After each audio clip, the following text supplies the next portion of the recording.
राहुल गांधी जो भारत जोड़ो यात्रा कर रहा है, जहां जहां चुनाव है वहां आसपास से भी नहीं जा रहा, ना गुजरात आ रहा है ना हिमाचल आ रहा है। इसका मतलब क्या हुआ? बीजेपी को खुला ग्राउंड दे रहा है, भाई तुम जीत लो। आम आदमी पार्टी एक बार जीत जाती है ना, वहां कांग्रेस और बीजेपी का सफाया हो जाता है, ऐसा झाड़ू चलाती है जनता। नदी के घाट पर गरजे नेता लोग बस जाएं, नदी के घाट पर अगर ये नेता लोग बस जाएं तो प्यासे होंठ भी एक एक बूंद के लिए तरस जाएं। गनीमत है कि मौसम पर हुकूमत चल नहीं सकती, वरना सारे के सारे बादल भी इनके खेतों में ही बरस जाएं। आम आदमी पार्टी किसी राजनीतिक पार्टी से निकली हुई, जहां आम आदमी पार्टी के नेता किसी पार्टी से निकाले छोड़े गए, वो नहीं है। आम आदमी पार्टी एंटी करप्शन मूवमेंट से, रामलीला ग्राउंड से निकली है और काफिला बढ़ता गया और भारत की सबसे तेजी से फैलने वाली पार्टी है। महज 8 साल की उम्र है पार्टी की, 2 राज्यों में सरकार है और 10 हमारे राज्यसभा के एमपी हैं। 10 क्यों हैं? क्योंकि हम ईमानदार हैं। हमारे पास पैसे नहीं हैं, उनके पास बहुत लूटा हुआ माल है। हमारे पास कोई गुंडागर्दी नहीं है, मसल पावर नहीं हम इस्तेमाल करते, डराते नहीं किसी को, लेकिन उनके पास बहुत गुंडागर्दी है, पर्चे करते हैं, पुलिस का डर दिखाते हैं। लेकिन जो हमारे पास है वो उनके पास नहीं है। ईमानदारी और सच वो हमारे पास है।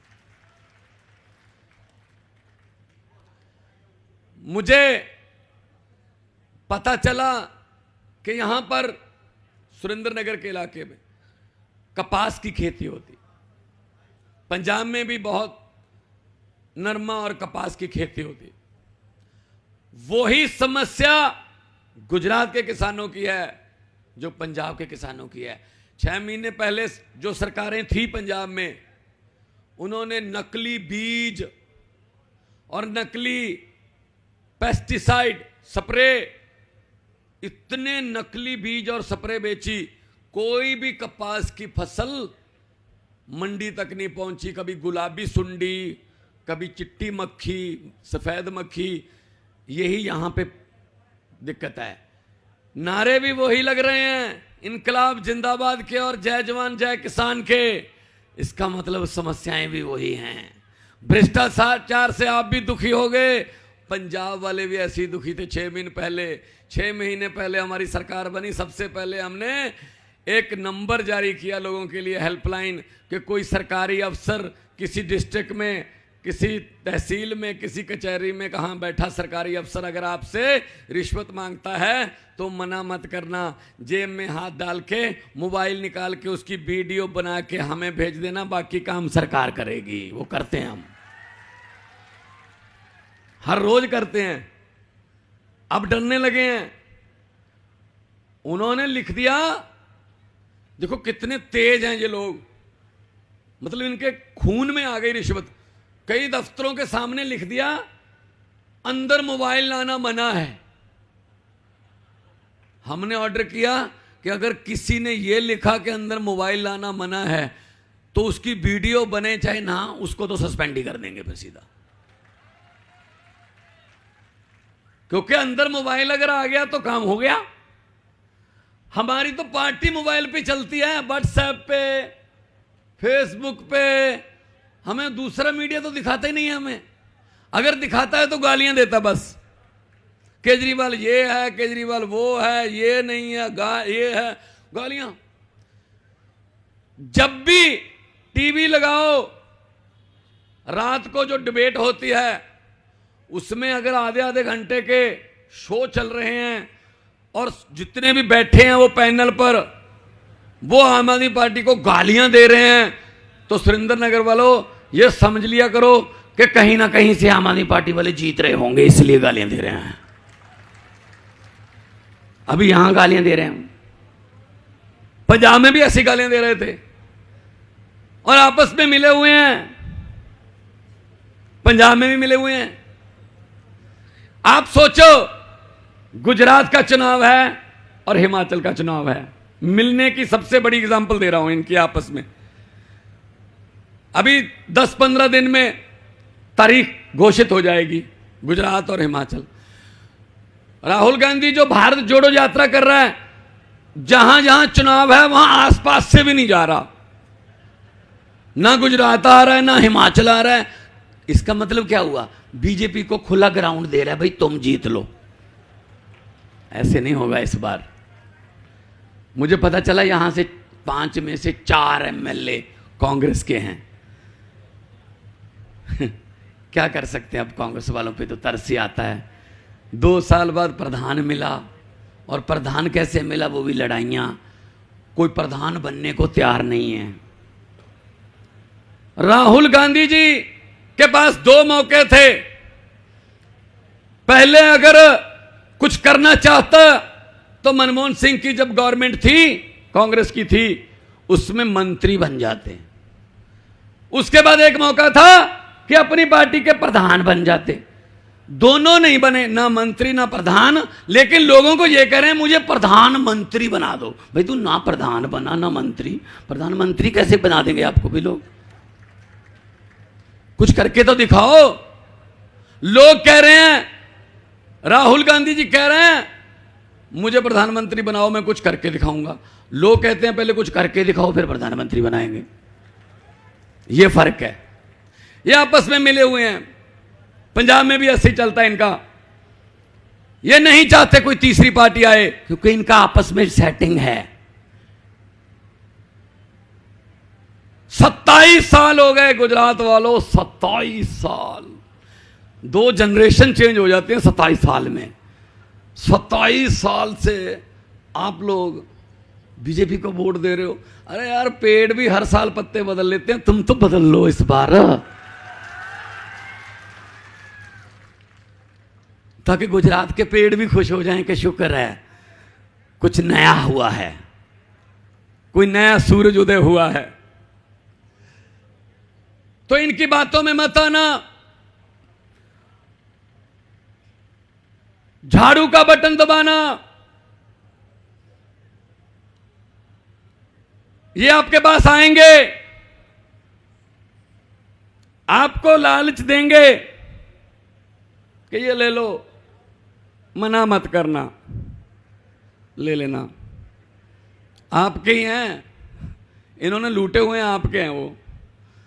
और लेकर इनको बोल देना भी हां, लेकिन वोटिंग वाले दिन पोलिंग बूथ पर जाकर कर देना कि हाँ, जो जो समझ गए वो ताली बजाओ, बाकियों को माफ है। अरे कितनी समझदार जनता है, कितनी समझदार जनता है सुरेंद्र नगर की। सब समझ गए, ऐसे करो। इन्होंने हमारे साथ किया ना, तो इनके साथ भी करो। हमने कोई रजिस्ट्री करवा रखी है इनको वोट देने की? ये ओथ लेते हैं, शपथ लेते हैं कि मैं ईमानदारी से काम करूंगा, नहीं करते। तो जब ये ओथ से मुकर जाते हैं, शपथ से, तो हमें भी बदलाव का हक है। बदलो। हर रोज तो बेडशीट भी नहीं अच्छी लगती एक बेड पे, कुछ नया करो। हां, सच्चे हैं, ईमानदार हैं। अगर ना अच्छे निकले हम, 5 साल बाद फेंक देना हमें, लेकिन चेक तो करो, टेस्ट तो करो। एक बात पक्की है, यहां आम आदमी पार्टी एक बार जीत जाती है ना, वहां कांग्रेस और बीजेपी का सफाया हो जाता है। ऐसा झाड़ू चलाती है जनता। दिल्ली में देखो, 2015 में और 2020 में कितनी सीटें हैं कांग्रेस की? 0। नेशनल पार्टी देश की राजधानी में 2015 में भी 0, 2020 में भी 0। 5 साल में एक एमएलए नहीं मिलता उनको। ये किस मुंह से वोट मांगेंगे आपसे? हर रोज इनके एमएलए बीजेपी वाले खरीद लेते हैं। ये कुछ नहीं कहते। वो कई कहते नहीं है, कई बार घर में इतनी गरीबी आ जाती है, हम कहते हैं यार उसके घर पे इतनी गरीबी आ गई कि बर्तन बेच के गुजारा कर रहा है। यही हाल कांग्रेस का हो गया है। इतनी गरीबी आ गई है कि एमएलए बेच बेच कर गुजारा कर रही है कांग्रेस। सेल पे लगा रखे हैं सारे। पहले देश सेल पे लगाया, अब अपने एमएलए सेल पे लगा, और दूसरे बीजेपी वाले सब कुछ बेच दिया भाई साहब। रेलवे स्टेशन बेच दिए, हवाई जहाज बेच दिए, हवाई अड्डे बेच दिए, रेलवे बेच दी, बीएसएनएल बेच दिया, जीवन बीमा कंपनियां बेच दी, सब कुछ बेच दिया। एक ही चीज खरीदी, मीडिया।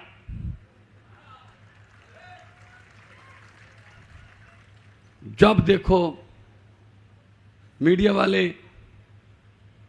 इनकी तारीफ करते रहते हैं। अरविंद केजरीवाल जी को एक पिछले दिन गुजरात में एक ऑटो रिक्शे वाले ने कहा जी मेरे घर पे खाना खा जा सकते हो, तो चले गए।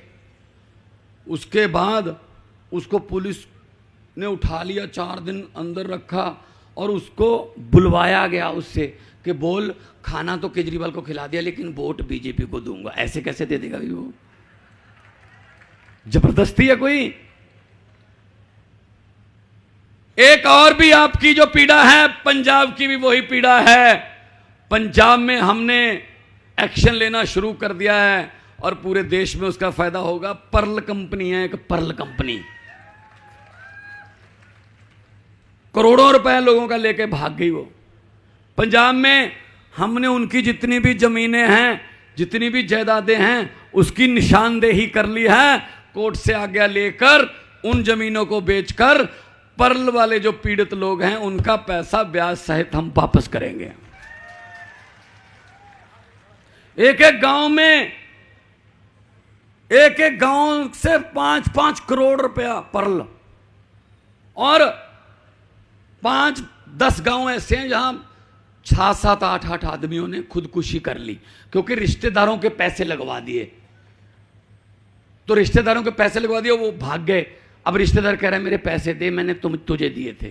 तो वो लज्जा शर्म के मारे कि मैं क्या मुंह दिखाऊंगा, वो बेचारे खुदकुशी कर लेते। तो दोस्तों, ये ऐसे कैसे चलती हैं ये कंपनियां, चिटफंड कंपनियां? सबको सरकार का संरक्षण मिलता है। मैं कल जूनागढ़ में था। हम लोग हेलीकॉप्टर से उतर के रैली में गए। गुजरात वालों को मैं इस बात के लिए मान गया कि 27 साल फिर भी सफर किया। मैंने गुजरात में देखा, सड़कों में गड्ढे तो सुने थे लेकिन गड्ढों में सड़कें पहली बार देखी है मैंने। ये हालत है जी, जिधर मर्जी हो जाओ गड्ढे। क्यों है? क्योंकि हमारे नेता इस देश में खाते हैं, इसीलिए उनके विदेश में खाते हैं। ये खाते हैं। हमारे स्कूल खा गए, हमारे कॉलेज खा गए, हमारी सड़कें नालियां खा गए, सीवरेज खा गए, हमारा बचपन खा गए, जवानी खा गए, बुढ़ापा खा गए, कुछ नहीं छोड़ा इन्होंने। चारा खा गए, शहीदों के कफन खा गए, कोई चीज नहीं छोड़ी, कोई चीज नहीं छोड़ी। नदी के घाट पर गरजे नेता लोग बस जाएं। नदी के घाट पर अगर ये नेता लोग बस जाएं तो प्यासे होंठ भी एक एक बूंद के लिए तरस जाएं। गनीमत है कि मौसम पर हुकूमत चल नहीं सकती, वरना सारे के सारे बादल भी इनके खेतों में ही बरस जाएं। लूट मचा रखी है। अंग्रेज शर्मिंदा हो रहे हैं इस वक्त, इंग्लैंड वाले। वो कहते 200 साल में हमने इतना नहीं लूटा था जितना जी अपने देश को ही 1 साल में लूट लेते हैं। क्या क्या फायदा हुआ? 75वीं आजादी की मना रहे हैं हम वर्षगांठ। आजादी तो आई नहीं हमारे पास। अगर आजादी आई होती तो हमारे बच्चे सरकारी स्कूल में पढ़ के अफसर बन जाते। अगर आजादी पहुंच जाती तो अस्पताल में गरीब का इलाज हो जाता। अगर आजादी हमारे यहां पहुंच जाती शहीदों के सपनों की, तो कचहरी में थाने में गरीब का काम हो जाता बिना रिश्वत के। आजादी नहीं है। आजादी के झूठे लीडर कुर्सियां उत्ते बह गए। राजगुरु सुखदेव भगत सिंह फुल्लां जोगे रह गए। सिर्फ तो फूलों के हार बस उनको डालते हैं और कुछ नहीं करते। तो इसके लिए भगत सिंह जी ने कुर्बानी नहीं दी थी कि ऐसे लुटेरों को हम देश दे देंगे बाद में। इसके लिए बदलने के लिए कोई नहीं है। ये कह रहे जी गुजरात में इतनी तरक्की हुई है, इतनी तरक्की हुई है, कमाल हो गया गुजरात। देखो, अगर गुजरात में तरक्की होती और अगर गुजरात की सरकार की नीयत साफ होती, तो जब ट्रंप और जापान का प्रधानमंत्री आता है तो अहमदाबाद में गरीबों की झुग्गी झोपड़ियों को छुपाने के लिए दीवार ना खड़ी करनी पड़ती। ये कहते हैं प्रधानमंत्री जी, राष्ट्रपति जो भी आता विदेश से, इधर मत देखना ना, ना ऐसे चलो, ऐसे ऐसे सीधे चलो, इधर तो हमारे काम बोलते हैं। आम आदमी पार्टी दिल्ली में आई तो ये कहते थे इनसे सरकार नहीं चलेगी। अरविंद केजरीवाल जी कह रहे थे मैं स्कूल अच्छे कर दूं, कहते नहीं कर सकते। स्कूलों का काया पलट कर दिया दिल्ली में। जब अरविंद केजरीवाल जी पढ़ाई कर रहे थे, हिसार जिले के अकलौते एक ही स्टूडेंट था हिसार जिले का जिसका आईआईटी में एडमिशन हुआ था। हिसार जिले का पूरा, हरियाणा के हिसार में इनका गांव है, जद्दी पैतृक गांव है। एक ही स्टूडेंट था अरविंद केजरीवाल पूरे हिसार जिले का। आज उसी अरविंद केजरीवाल के बनाए हुए स्कूलों में से, हर स्कूल में से 10-10, 12-12, 15-15, 20-20 लड़के आईआईटी में जा रहे हैं, इंजीनियर, डॉक्टर, वकील बन रहे हैं। तो ये तो काया पलट हो गया भाई। अगर स्कूल अच्छे नहीं हैं दिल्ली के, तो मुझे यह बता दीजिए, जब ट्रंप आए थे, उनकी पत्नी ने दिल्ली में जिद पकड़ ली, मैंने तो सरकारी स्कूल देखने हैं। बहुत बीजेपी वालों ने उसको मनाया कि जिद मत करो, कहते नहीं मैं तो देखूंगी। अब इनको पता था दिल्ली में 2 किस्म के स्कूल हैं। एक एमसीडी के स्कूल हैं जो नगर निगम के, वो सरकारी हैं, वो इनके अंडर आते हैं। एक हमारे वाले हैं। तब इनको पता था हमारे वालों की हालत तो कैसी है, उनके वालों की कैसी है। स्कूल दिखाने के लिए अरविंद केजरीवाल के पास आए कि एक स्कूल की चाबियां दे दो, हमने उसको स्कूल दिखाना है। केजरीवाल जी का स्कूल दिखाया गया था, दिखाया गया था ना, तो अपने वाला क्यों नहीं दिखाया? हमारे वाले स्कूलों में स्विमिंग पूल बने हुए हैं, बच्चे तैराकी सीखते हैं। इनके वाले स्कूलों में आधा घंटा बारिश हो जाए, पूरा स्कूल ही स्विमिंग पूल बन जाता है, छुट्टी बस। तो पंजाब में बिजली, मेरे पास हर रोज डाटा आता है, आज भी मीडिया को सामने बता के आया हूं। 72 लाख से ज्यादा मीटर हैं, 50 लाख के आसपास लोगों को जीरो बिल आया है इस बार। जुलाई 1 से हमने फ्री किया है। आ सकता है आपका भी जीरो बिल आ सकता है। बिजली आती नहीं, बिल टाइम पे आता है। और दिल्ली में उल्टा है, बिजली 24 घंटे आती है, बिल आता ही नहीं है। यही करना है बस। झाड़ू का बटन दबाओगे तो अपने बच्चों के भविष्य का बटन दबाओगे, किसी और बटन के आसपास जाओगे, बच्चों की किस्मत को 5 साल के लिए गिरवी रख के आओगे। मेरा कोई सुरेंद्र नगर में रिश्तेदार नहीं है, मेरा सुरेंद्र नगर में कोई भुआ का, मामे का बेटा, चाचे का बेटा नहीं है। मेरे कोई सुरेंद्र नगर में किसी व्यापारियों से कोई संबंध नहीं है कि बैंक लूट के भागना है, या कोई ठेका लेना है, या कोई मैंने कोई गलत काम करवाना है। मैं इसलिए सुरेंद्र नगर आया हूं आपको ये बताने के लिए कि अगर ये काम दिल्ली और पंजाब में हो सकता है, ईमानदारी वाला तो गुजरात में भी हो सकता है। आपको बाहर निकलना पड़ेगा। मेरा तो वोट नहीं है, अरविंद केजरीवाल का वोट नहीं है गुजरात में, वोट तो आपके पास है। तो वोट बहुत कीमती है, उसकी कीमत पहचानिए, उस कीमत को पहचानिए जो वोट की है। वोट की कीमत आपके चूल्हे की आग बचा सकती है, ये वोट आपके बच्चों को रोजगार दिला सकती है। मैं इतने ही आपको कहूंगा कि भगत सिंह, राजगुरु सुखदेव जब इनकलाब के लिए लड़ रहे थे, इनकलाब लाने की कोशिश कर रहे थे, लाए भी थे, फांसी की सजा हुई, तो राजगुरु जो थे वो कुछ लिखते नहीं थे, महाराष्ट्र से थे, पूना से थे, तो उनको मजाक करते रहते थे कि तुम कुछ लिखो, तुम क्यों नहीं लिखते कुछ। भगत सिंह तो एडिटोरियल भी लिखते हैं, रंग दे बसंती चोला भी। तो उस राजगुरु ने कहा मैं भी कुछ लिखूंगा।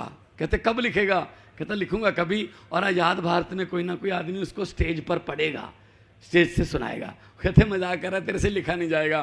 फांसी वाला दिन भी आ गया, कहते अब, कहता लिखूंगा। सुबह 3:30 बजे जगाने के लिए पुलिस वाला आ गया कि चलो तुम्हारा टाइम हो गया फांसी का।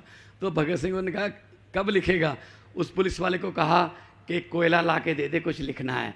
पुलिस वाला है तो भारतीय था लेकिन अंग्रेज़ों की हुकूमत में काम करता था, उसने कोयला ला के दे दिया, चलो आखिरी इच्छा है। तो लाहौर की सेंट्रल जेल में फांसी हुई थी, उसकी दीवार पर राजगुरु ने 2 लाइनें लिखी, सिर्फ पहली और आखिरी थी उनकी, बस 2 लाइनें लिखी। हम भी जी सकते थे चुप रहकर, हम भी जी सकते थे चुप रहकर, हमें भी माँ बाप ने पाला था दुख सहकर। इतना लिखा था, आधे घंटे के बाद फांसी हो गई भाई साहब। और हम वोट इनको पैसे लेके बेच दें? ऐसे ऐसे शहीदों ने हमें वोट का अधिकार लेके दिया है। अपनी मर्जी से वोट दो, वोट का सौदा मत करना, वरना शहीदों के खून का सस्ता सौदा हो जाएगा।